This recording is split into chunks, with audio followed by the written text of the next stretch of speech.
Nature, sensible, un podcast proposé par Claire Duncan et Stéphane Henry. Nature sensible.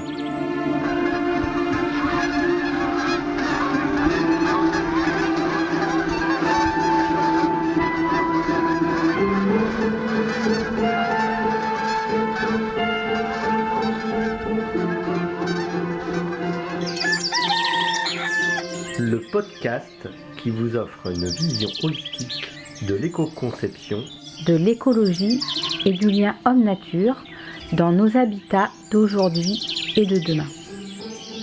Aujourd'hui, nous allons visiter l'architecte Luc Schuiten dans sa maison à Verbois, sur la commune de Dolusse-d'Oléron.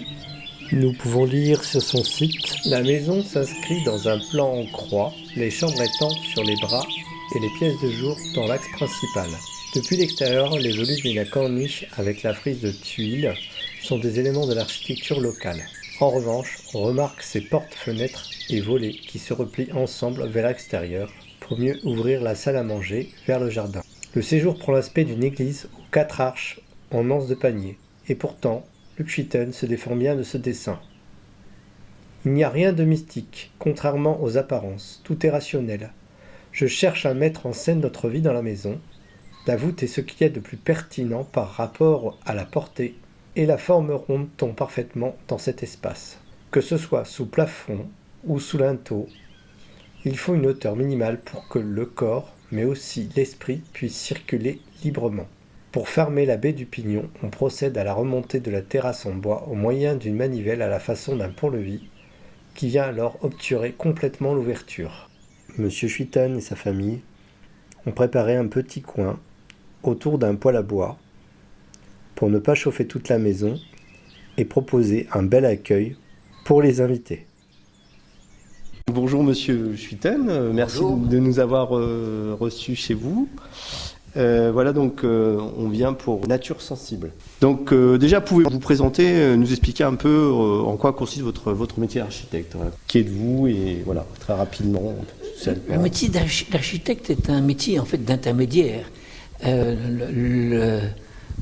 Quelqu'un qui veut s'installer dans une nouvelle maison, un nouveau bâtiment, ne peut pas expliquer directement à l'entrepreneur comment il va le construire. Donc il a besoin d'un interprète, quelqu'un qui va expliquer de manière technique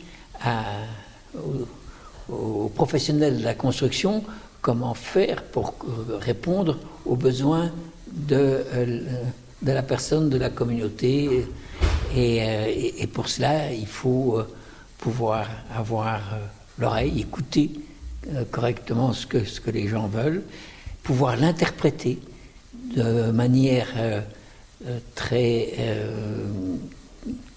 personnelle, parce que finalement, c'est probablement ça une des choses les plus délicates qui nous est demandée, c'est d'arriver à donner à ce que l'on va créer une identité particulière.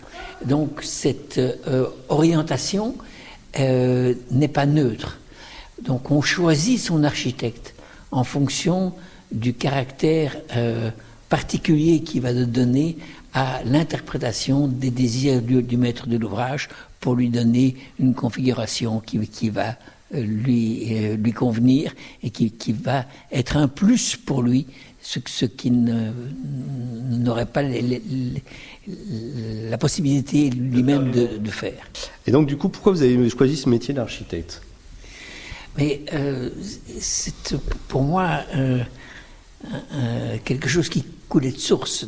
D'abord parce que le dessin était depuis le départ une manière pour moi de communiquer que j'ai trouvé la plus intéressante, la plus efficace, la plus satisfaisante par rapport à mes moyens et mon envie aussi de transmettre quelque chose. La force de l'image est incomparable par rapport aux mots. Elle raconte énormément de choses dans un langage totalement universel. Il ne faut pas savoir lire ni écrire, on peut parler toutes les langues, ce dessin... Il y a un côté symbolique dans le dessin. Absolument. Ouais. Et il a cette possibilité également de transmettre une émotion de manière excessivement forte dès le moment où on l'emploie en tant que langage de l'ensemble des paramètres de ce qui fait la vie. C'est donc pour moi quelque chose qui était dès le départ, c'est évident. Travailler sur la qualité de l'espace qui va être vécu pour chacun était une chose fortement très importante. Parce que finalement, nous sommes les metteurs en scène de la vie des gens qui vont occuper un lieu. On crée le décor dans lequel la pièce de théâtre de leur vie va se jouer. Et c'est par ce biais-là qu'on va qu'on va faire résonner tout ce qui va se passer de manière juste, agréable, apaisée. Ou si on a raté notre coup, oui, si on a raté.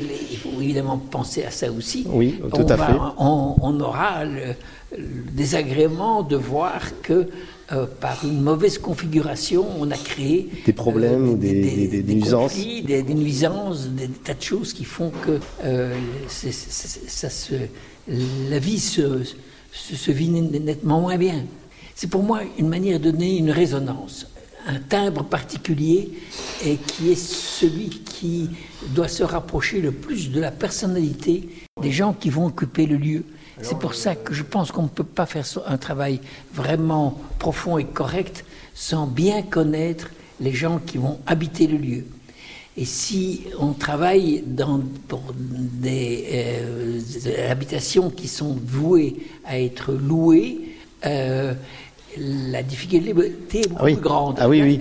Là, je réfléchis les espaces comme étant des lieux qui sont interprétables, qui peut être modifié, qui peut être adapté le plus possible à chacune des familles, sans figer ce qui va s'y passer pour que chacun puisse se trouver à l'aise et trouver sa place. Oui, et s'approprier le lieu. C'est-à-dire d'avoir le sentiment d'habiter chez soi, pas dans un lieu qui a été prévu pour quelqu'un d'autre ou qui est... impersonnel. Voilà, on n'est jamais bien dans les vieux habits de quelqu'un d'autre. On n'est pas bien non plus dans la maison de quelqu'un d'autre.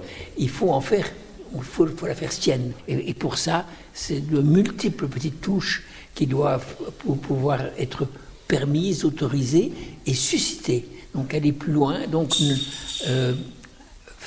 laisser des pages blanches pour que chacun puisse écrire sa propre histoire à l'intérieur du lieu qui va être investi.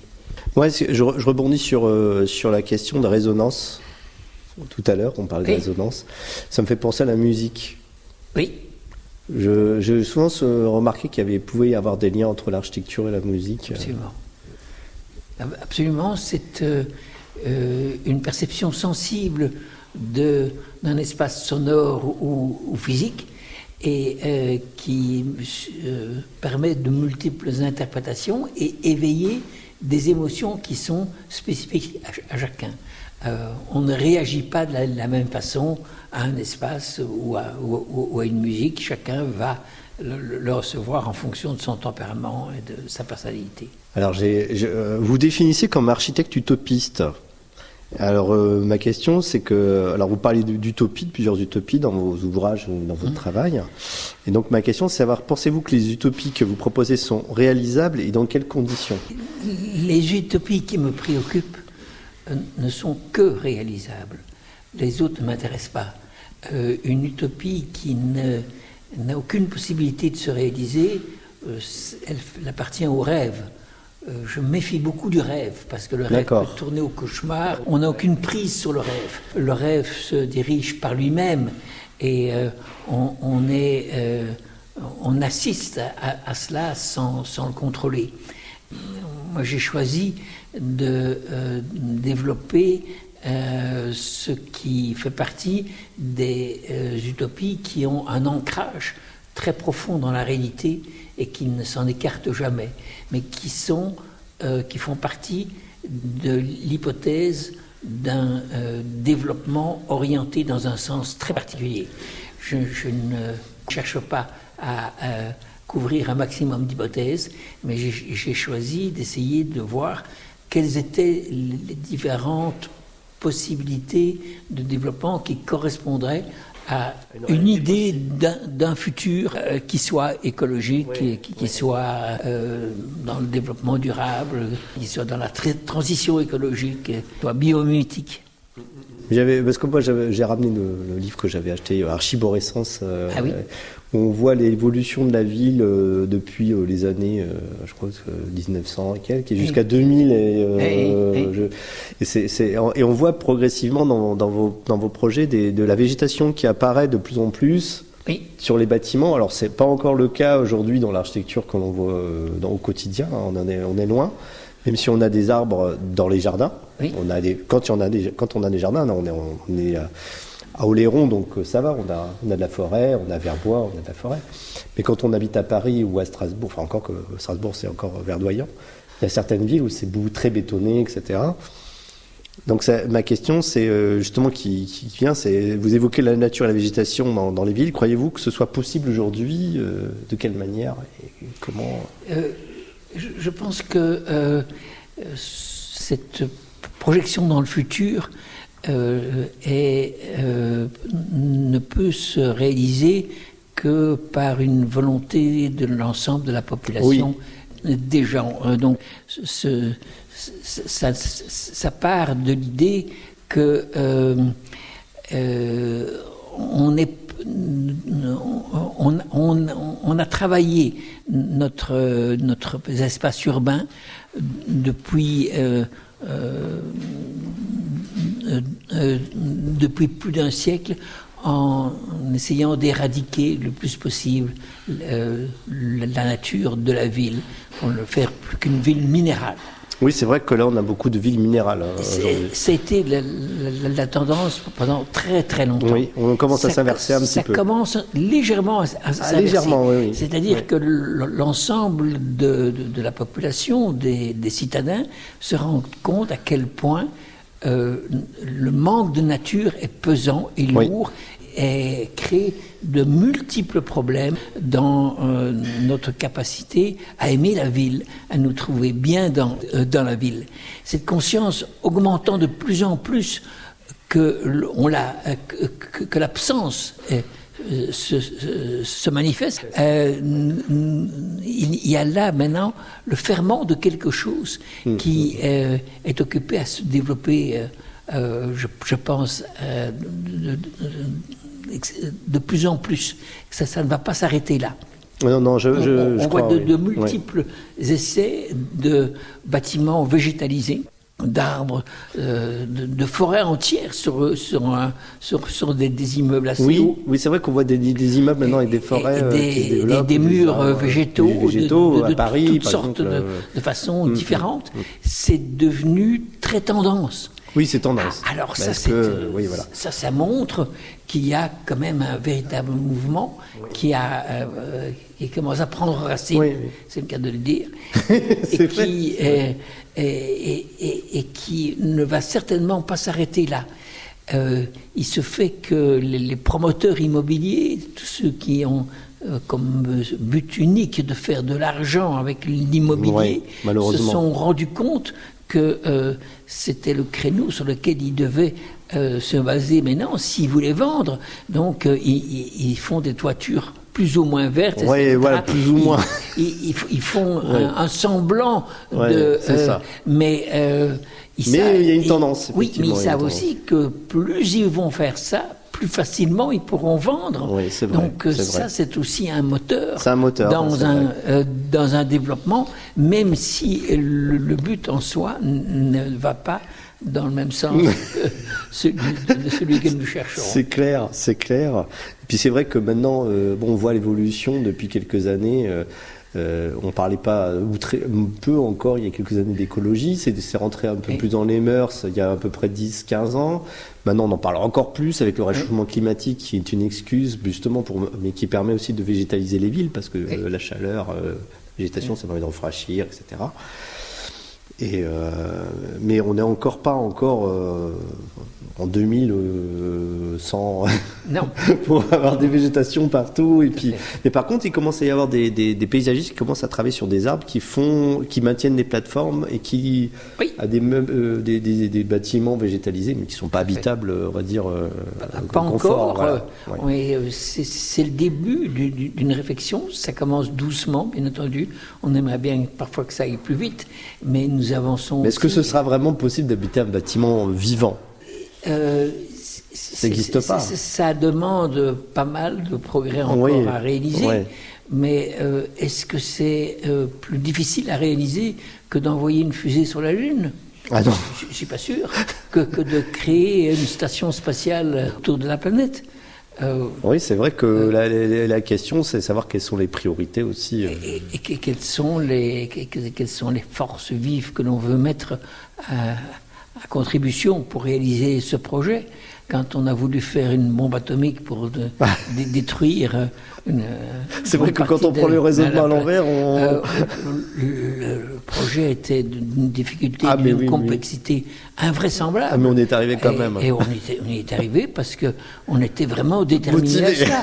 Si on est déterminé à avancer dans un autre sens, qui n'est certainement pas celui qui est privilégié par le politique. Le politique va toujours privilégier ce qui va assurer son hégémonie, son contrôle de la population, sa supériorité sur le restant des autres nations. Donc, dès le moment où on parle d'écologie, on va dans le sens contraire. On crée des qualités de vie qui vont être partagées par tout un chacun. Et ce n'est pas généralement la première des préoccupations du pouvoir décisionnel qui lui, sert plutôt les intérêts des puissants. Alors, j'ai une autre question qui concerne plus la créativité. Donc, on voit qu'il y a beaucoup de créativité dans vos projets. Ça, c'est sûr que par rapport à la majorité des architectes que l'on peut voir. Donc, d'où vient cette inspiration ? Quelles sont vos sources ? Les sources, c'est assez difficile à définir, mais j'en parlerai après. Je pense que le point de départ, c'est l'insatisfaction de ce qui est proposé et qui est les solutions traditionnelles qui sont montrées. Comme celle-ci ne correspond pas à mes aspirations, j'ai cherché ce qui pourrait aller le plus loin possible dans ce que je ressens intrinsèquement. D'accord. Donc, si je ne trouve pas une réponse tout à fait pertinente dans ce qui est à ma portée, j'essaye d'imaginer comment ce qui serait pour moi la solution idéale, à quoi elle pourrait ressembler et dans quelle mesure est-ce que je peux m'y rapprocher. C'est cette démarche de ce... Effectivement, il y a un chemin des fois pour arriver à la solution idéale qui n'est pas toujours avec la réalité, qui n'est pas toujours... Je pense que ça part de cette idée de se faire confiance, de se dire ce que je nourris en moi de plus profond, de plus essentiel, si je peux commencer à m'y rapprocher. Alors là, il y a quelque chose de vraiment passionnant qui se passe. Et la recherche, c'est uniquement ça. C'est celle de trouver cet équilibre entre le lieu de vie et ce vers quoi j'aspire profondément. Et comment est-ce que je peux orienter mon travail pour que chacune des choses que je fasse puisse se rapprocher de cela. Donc, puisque commencer à trouver le ferment de ce qui va me permettre de vivre dans un environnement qui correspond profondément à mon inspiration. Ah oui, oui, d'accord. Et ça ne part... C'est une démarche qui n'est pas très utilisée actuellement par les architectes. En grande partie, les architectes stars, ceux qui ont la réussite publique actuellement, sont des architectes qui se donnent dans le spectacle. Ils créent des architectures qui doivent être étonnantes, qui ressemblent à des grands écrans publicitaires. Donc, plus on est étonnant, plus on fait les choses de manière extraordinaire, plus on a la reconnaissance de tout le monde. Et on dit, mais c'est fantastique, parce qu'on n'a jamais vu ça. Pour moi, c'est pas du tout une qualité. Le spectacle est intéressant s'il est éphémère. Voir un cirque et des choses comme ça, c'est très cinéma, bien. Par exemple. Une heure ou deux, un cinéma. Ouais. Une architecture n'a pas pour vocation d'être spectaculaire. Elle d'ailleurs, elle vieillit excessivement mal. Oui, souvent ça on l'habite très mal. On n'habite pas un spectacle. Une fenêtre est réussie si elle cadre bien, elle capte bien la lumière, la vue.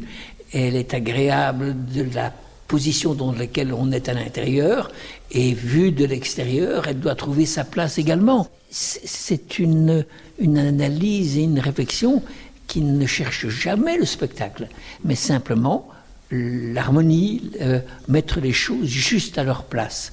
Et ça ne crée absolument pas des œuvres qui sont des œuvres phares d'architectes stars qui ont un ego surdimensionné et qui le montrent par leurs œuvres et leur comportement.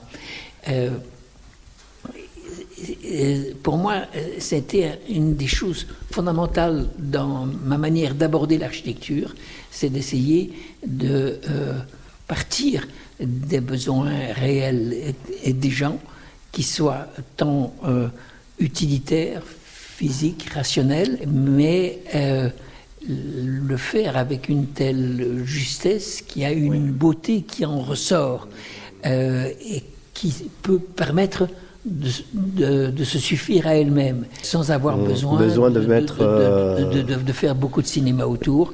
Donc c'est rester dans la sobriété et dans l'équilibre avec la planète, donc avec nos ressources, les moyens qu'on va utiliser, les déchets qu'on va produire, le climat intérieur, rechercher cet équilibre. Ça n'est jamais spectaculaire. Ça reste dans la finesse, de la discrétion, de ce qu'il faut pour pouvoir se sentir bien. Parce qu'en fait, moi, quand je posais la question, je pense que vous alliez parler par exemple, de Léonard de Vinci,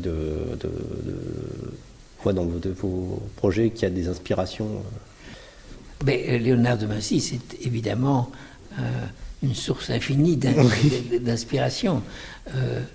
Dieu sait si il nous a montré la voie d'une réflexion qui permet d'aller plus loin que ce qui existait au moment. On voit dans les machines que vous inventez des références clairement. Oui, mais mes références ne partent pas directement de Léonard de Vinci, mais plus de la manière dont il a lui-même il a cherché ses références. Tout à fait.